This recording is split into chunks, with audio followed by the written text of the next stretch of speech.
Hello दोस्तों, मैं विनोद राजपूत आप सभी का स्वागत करता हूं अपने यूट्यूब चैनल पे।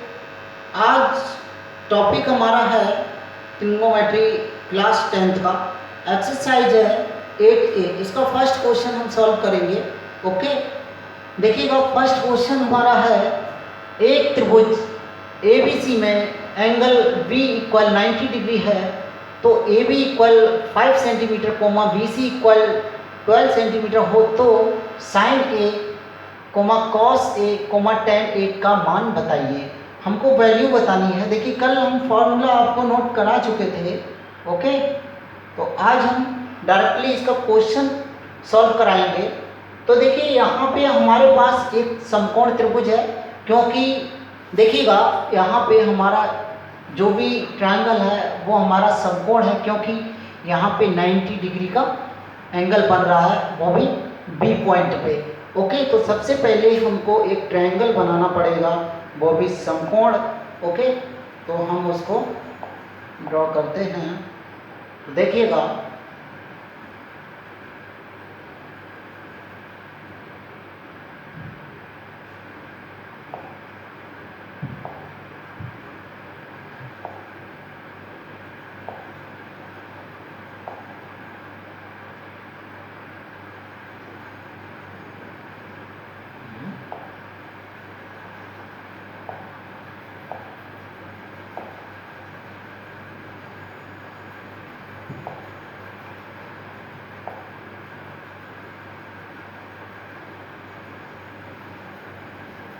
देखिए ये हमारा ट्रायंगल है।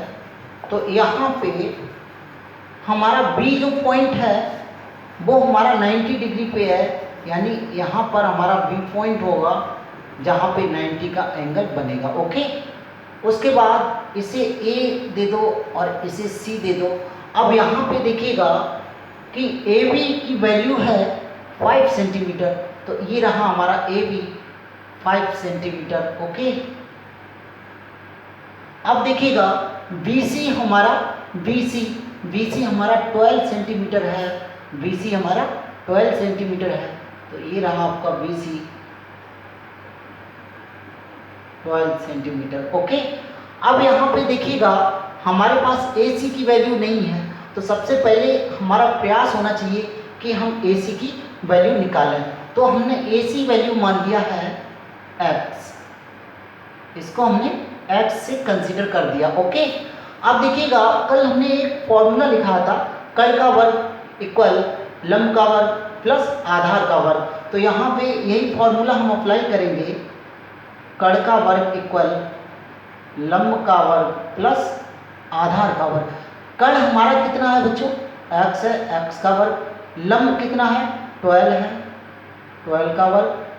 बेस यानी आधार कितना है? 5 का वर्ग। ये हुआ बच्चों एक्स स्क्वायर 12 यानी 12 का वर्ग कितना? 144 प्लस 5 का वर्ग 25, तो एक्स स्क्वायर ये हुआ बच्चों 169। तो एक्स इक्वल रूट 169, और 169 किसकी वैल्यू होती है? ये आपका 13 की वैल्यू होती है। तो हमारा कर्ण बच्चों कितना निकला? 13 निकला। ओके, यानी 13 निकला। कर्ण की वैल्यू 13 है। अब देखिएगा हमको किसकी किसकी वैल्यू चाहिए थी? एक साइन की चाहिए, कॉस और टेन। तो देखिएगा जब भी वैल्यू की बात आ जाए तो ये फॉर्मूला आपको याद रखना पड़ेगा, लाल बट्टी। आप इसे मत भूलिएगा, तो आपका क्वेश्चन गलत नहीं होगा। तो देखिएगा सबसे पहले साइन ए की वैल्यू चाहिए, साइन ए। तो देखिएगा साइन थीटा बराबर क्या होता है बच्चों? लंब बटे कर्ण। साइन थीटा बराबर लंब बटे कर्ण। तो देखिएगा यहाँ पे लंब कितना है? लंब आपका कितना है? लंब 12 है और कर्ण कितना है? 13 है। तो साइन ए की वैल्यू हुई बच्चों, साइन ए की वैल्यू हुई 12/13। ओके, ये रही आपकी साइन की वैल्यू। साइन के बाद वैल्यू उसने पूछी है कॉस ए, तो कॉस ए इक्वल क्या होता है? कॉस ए इक्वल होता है आधार बटे कर्ण। कॉस ए इक्वल होता है आधार बटे कर्ण, तो ये रहा आधार बटे कर्ण बच्चों। तो यहाँ पे आप देखिएगा आधार कितना है?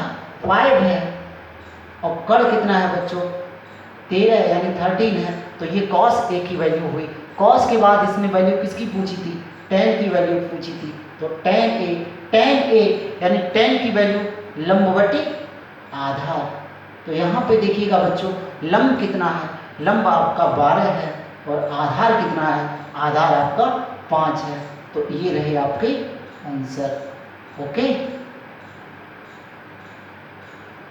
तो इस प्रकार से ये हमारा क्वेश्चन सॉल्व हुआ है। अब हम लोग नेक्स्ट क्वेश्चन की तरफ बढ़ते हैं। ओके, नेक्स्ट क्वेश्चन बच्चों ये रहा, इसमें दिया हुआ है त्रिभुज ABC में कोण B समकोण है, भुजा AB इक्वल 4 सेंटीमीटर तथा BC बराबर 3 सेंटीमीटर और CA बराबर 5 सेंटीमीटर हो तो sin A, tan A, cos C, tan C की वैल्यू चाहिए, cot C की वैल्यू चाहिए। तो देखिएगा यहाँ पर भी हमको एक ट्रायंगल बनाना पड़ेगा। जब हम ट्रायंगल बनाएंगे तो देखिएगा ये रहा आपका ट्रायंगल। ओके, अब देखिएगा यहाँ पे कोण B समकोण है, यानी जहाँ पे 90 का डिग्री होगा वहाँ पे B पॉइंट होगा। ओके, अब देखिएगा ये हमारा हो गया A और ये हो गया हमारा C। ओके, तो देखिएगा यहाँ पे वैल्यू किसकी किसकी दी हुई है, एक तो AB की वैल्यू दी है, AB आपका है 4 सेंटीमीटर, तो ये वाली भुजा आपकी है 4 सेंटीमीटर। ओके, ये रही आपकी 4 सेंटीमीटर। उसके बाद BC आपका 3 सेंटीमीटर है बच्चों, तो ये रहा 3 सेंटीमीटर, ये रही आपकी BC। ओके, BC के बाद CA आपका 5 सेंटीमीटर है, तो ये है CA, ये आपका 5 सेंटीमीटर है। ओके, और एक बात हमेशा ध्यान रखना, कण जो होता है वो लंब और आधार से हमेशा बड़ा होता है। ओके, तो देखिएगा यहाँ पे हमको वैल्यू चाहिए, साइन की वैल्यू चाहिए, tan की और cos C और cot C। यहाँ पे सारी भुजाएं हमारे पास दी हुई हैं, तो मैं डायरेक्टली इसकी वैल्यू निकाल सकता हूँ। आपको फॉर्मूला याद होना चाहिए, क्या, लाल बटे कक्का, ये तो आप कभी भूलो ही ना। ओके, तो देखिएगा यहाँ पे हमको वैल्यू चाहिए साइन A, तो साइन A इक्वल क्या होता है बच्चों, लंब बटे कण होता है। तो यहाँ पे आप देखिएगा लंब हमारा ये होता है, ओके, और कण हमारा ये होता है, तो ये साइन A की वैल्यू हुई। साइन के बाद उसने बोला है tan A, तो tan A की वैल्यू, tan किसके इक्वल होता है, लंब बटे आधार होता है, tan की वैल्यू लंब बटे आधार। तो बच्चों यहाँ पे लंब 3 है और आधार 4 है, ये tan की वैल्यू हुई। उसके बाद उसने पूछा है cos C, तो बच्चों जब cos C की वैल्यू निकालेंगे तो यहाँ पे एक बात याद रखना पड़ेगा। पहले ये देखिएगा cos बराबर क्या होता है, आधार बटे कण। अब यहाँ पे ये देखिएगा बच्चों, एंगल हमारा चेंज हो गया। यहाँ पे एंगल A था, तो देखो A के ठीक सामने वाला लंब होगा और बाकी आधार होगा, कण कभी चेंज नहीं होता है। अब यहाँ पे एंगल हमारा चेंज हो गया cos C। अब यहाँ पे ये देखिएगा C हमारा ये है, तो C के ठीक सामने वाला ये लंब हो जाएगा बच्चों और ये आधार हो जाएगा, लेकिन कण कभी चेंज नहीं होता है। तो फिर एक बार समझिएगा, देखिए यहाँ पे एंगल हमारा C हो गया, तो आप C देखिएगा कहाँ पे है, और C के ठीक सामने वाला हमेशा कौन होता है, लंब होता है बच्चों, ठीक है, बाकी आपका आधार हो जाएगा। तो देखिए इसके लिए आधार कितना होगा बच्चों, 3, क्योंकि इसके ठीक सामने वाला लंब हो गया तो बचा आपका आधार, तो आधार आपका 3 है और कण आपका 5, कण हमेशा वही रहता है। उसके बाद उसने पूछा cot C, तो बच्चों cot C, अब ये बताइए tan लंब बटे आधार होता है और cot जो होता है वो tan का अपोजिट होता है, यानी आधार बटे लंब हो जाएगा। अब यहाँ पे भी C यही है, तो देखिए आधार ही रहा, आधार कितना है, 3 है और लंब इसके ठीक सामने यानी 4 हो जाएगा। ओके, तो आपके ये रहे आंसर। अब हम लोग नेक्स्ट क्वेश्चन की तरफ बढ़ते हैं। तो नेक्स्ट क्वेश्चन हमारा ये रहा, थर्ड, त्रिभुज PQR में कोण P समकोण है यदि PQ की वैल्यू √3 है और PR की वैल्यू 1 है तथा QR 2 हो तो sin Q, cos Q, tan R, sin R का मान बताइएगा। तो देखिएगा यहाँ पर भी एक ट्रायंगल हमको ड्रॉ करना पड़ेगा। तो ये रहा आपका ट्राइंगल। अब यहाँ पे देखिएगा P जो है वो समकोण है, यानी यहाँ पे आपका P है, यहाँ पे P है, तो ये रहा आपका Q पॉइंट और ये रहा आपका R पॉइंट। ओके, तो देखिएगा PQ की वैल्यू यानी PQ की वैल्यू √3 है, यानी ये वैल्यू आपकी √3 है। ओके, अब PR की वैल्यू 1 है बच्चों, ये रही आपकी 1। ओके, उसके बाद QR आपका 2 है, यानी ये रहा आपका 2। वैल्यू हमारे पास सभी है, तो डायरेक्टली वही करना है कि लाल बटे कक्का, ये तो कभी भूलो ही ना। ओके, तो देखिएगा यहाँ पे हमको वैल्यू चाहिए साइन Q, तो Q हमारा ये है और Q के ठीक सामने वाला लंब होगा, बाकी आधार कण हमेशा वही होता है बच्चों, कण कभी चेंज नहीं होता है। तो यहाँ पे साइन Q की वैल्यू चाहिए, तो साइन Q, तो साइन बराबर क्या होता है, लंब बटे कण होता है बच्चों। तो लंब हमारा 1 है और कण आपका 2 है, तो साइन Q की वैल्यू ये हुई। उसके बाद हमको चाहिए कॉस Q, तो कॉस बराबर होता है बच्चों आधार बटे कण, तो यहाँ पे Q ये रहा, तो आधार आपका यही रहेगा √3 और कण आपका 2 है, तो ये कॉस की वैल्यू हुई। उसके बाद हमको वैल्यू चाहिए थी tan R की, तो tan भैया tan R, तो tan बराबर होता क्या है, लंब बटे आधार। अब बच्चों यहाँ पे एंगल चेंज हो गया, R ये रहा, तो R के ठीक सामने वाला लंब होता है, बाकी आधार हो जाएगा। तो यहाँ पे बच्चों लंब कितना हुआ, √3 हुआ, तो लंब आपका √3 हुआ और आधार कितना हुआ, 1 हुआ। इसी प्रकार से साइन R की वैल्यू निकालो, साइन R, तो साइन बराबर बच्चों लंब बटे कण होता है, लंब बटे, अब देखिएगा यहाँ पे लंब कितना हुआ, √3 हुआ। ओके, क्योंकि एंगल चेंज हो गया, और कण कितना हुआ, 2, कण कभी चेंज नहीं होता है। तो इस प्रकार से इस क्वेश्चन की ये वैल्यू रही। ओके, तो नेक्स्ट क्वेश्चन की तरफ हम लोग बढ़ते हैं। नेक्स्ट क्वेश्चन इस एक्सरसाइज का 4 है। तो देखिएगा यहाँ पे दिया हुआ है समकोण त्रिभुज ABC में कोण C समकोण है, यदि भुजा AB = 26 यानी 26 सेंटीमीटर और AC बराबर 10 है और BC बराबर 24, तो sign B, tan B, cos A का मान बताइएगा।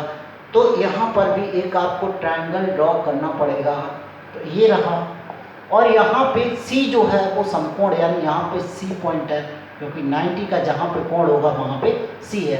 बाकी ये आप B मान लो और ये A मान लो। ओके, तो देखिएगा यहाँ पे BC की वैल्यू 24 है, ये रही आपकी। उसके बाद AB की वैल्यू 26 है, ये रही आपकी AB। AC आपका 10 है, तो ये रहा आपका 10। ओके, अब देखिएगा लाल बटे कक्का, इसे तो आप बिल्कुल बोलो ही ना। ओके, तो देखिएगा यहाँ पे सबसे पहले हमको साइन B की वैल्यू चाहिए, तो साइन B, साइन की वैल्यू क्या होती है बच्चों, लंब बटे कण। ओके, तो देखिएगा B एंगल हमारा यहाँ पे, तो इसके ठीक सामने वाला लंब होगा, बाकी आधार होगा, तो लंब आपका 10 होगा बच्चों, और कण कभी चेंज नहीं होता है, तो इसे चाहो तो कैंसिल कर सकते हो 2 से, तो ये हुआ 13 और ये हुआ 5, तो इसकी वैल्यू मिली 5/13। ओके, साइन B की अब हमको चाहिए tan B, तो tan की वैल्यू होती है लंब बटे आधार। तो बच्चों यहाँ पे लंब आपका 10 है और आधार आपका 24 है, 2 से डिवाइड, तो 12, 5, तो ये हुआ 5/12। ओके, इसी प्रकार से cos A की वैल्यू चाहिए, cos A, यहाँ पे बच्चों एंगल चेंज हो गया, अभी B एंगल था, तो cos होता क्या है, आधार बटे कण। तो यहाँ पे ये देखिएगा A आपका ये रहा, तो ये तो आपका लंब हो गया, आधार कितना हो गया, 10 हो गया बच्चों, और कण कितना हो गया, 26 हो गया, 2 से डिवाइड यानी 12, 5, तो ये होगा 5/12। ओके,